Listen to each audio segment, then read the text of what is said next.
All right, I'm here with my friend Donnat Suofra, who's been helping us with our Peace Day activities. Donna, what does peace mean for you?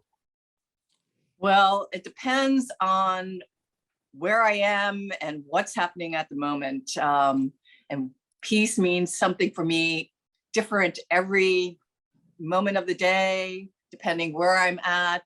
And also I see peace as being, not only for me, but, peace in the world. So it could be either quiet to peace in a country being thriving, resolving conflicts and communication. Just peace, I think, for me is something that is not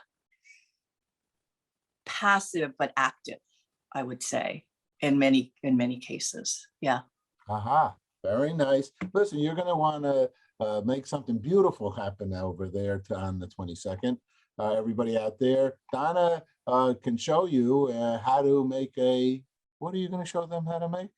Well, I'm going to show how to make an origami crane. It's a crane that's often associated with peace, and it's very magical because out of seemingly, a square piece of paper, a three-dimensional, beautiful piece of art that causes us to reflect on our lives can be created. So I will be bringing these pieces of paper and especially and inviting people to make origami cranes, and especially looking at places in our lives and in the world where we may feel that there's not the peace that we would love to have, and see how that we can maybe shift things with love, which I believe that these cranes also represent.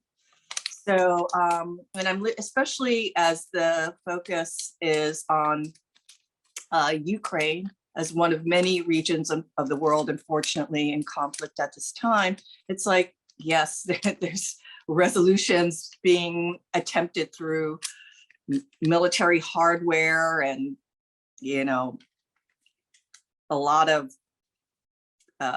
pain involved and a lot of,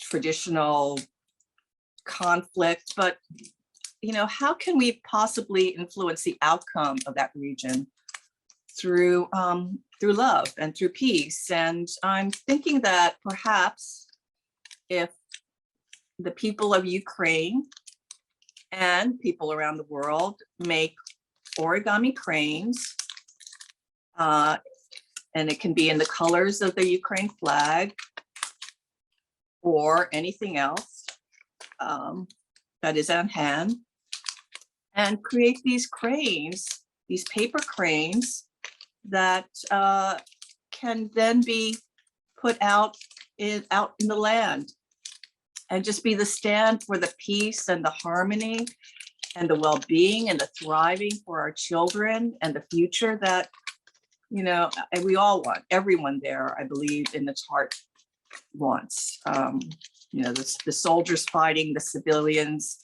enduring the pain right now. Like, isn't that what we all want for ourselves and everyone else?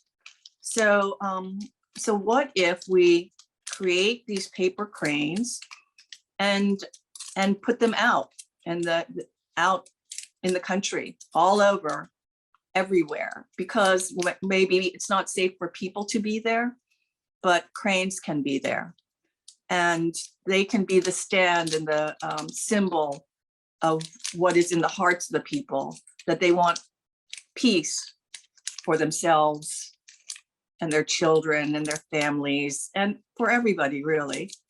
So if we create these cranes, and they can be done in, as I'm doing, in less than kind of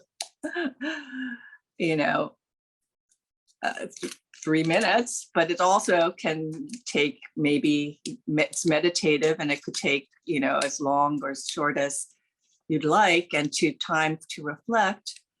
One could create a crane of peace, put it out, maybe in areas that have been devastated and areas that are still untouched, and say, this is what we want. We want peace. We want peace and we will keep on making these cranes and putting them out there, replenishing them. And it's okay if they get, you know, hit or, you know, damaged by weather, or it's because, you know, they are part of life. Their spirit will be released and they will keep on being replenished and revitalized until the land and the people have the future and the prosperity and the peace that they desire. So, so this is what I will be, and others will be creating at the Earth Days, Pause the World for Peace at Duffy Square in Times Square. And it's where it's lovely because all the world comes through Times Square, and it's a way for all the world to get connected to this possibility. And it would just be an interesting exploration and experiment. What if these cranes suddenly started appearing all over Ukraine? And it's also a way for the people of the refugees to be empowered. You know, they may feel, oh, how can we stand for our country? You know, the many people are fighting as soldiers, but what can we do to for the world that we want? And they can make cranes. I love it. So here, you know, is like some of the cranes that are starting them off, and there will be, by the end of the day, there will be many, many more cranes, and somehow we will get them to the people of Ukraine and put to show them how much we are thinking about them and encourage them to make the cranes themselves. It's very possible. And we'll also create hearts of love. We can give them to the church if you want. And the church does have a direct, that's what they're doing. The 82nd Street, St. Valdemar, they're bringing in supplies and things that are helpful and that aren't to kill somebody with. And this is to kill somebody with love. This is a beautiful thing. Yeah.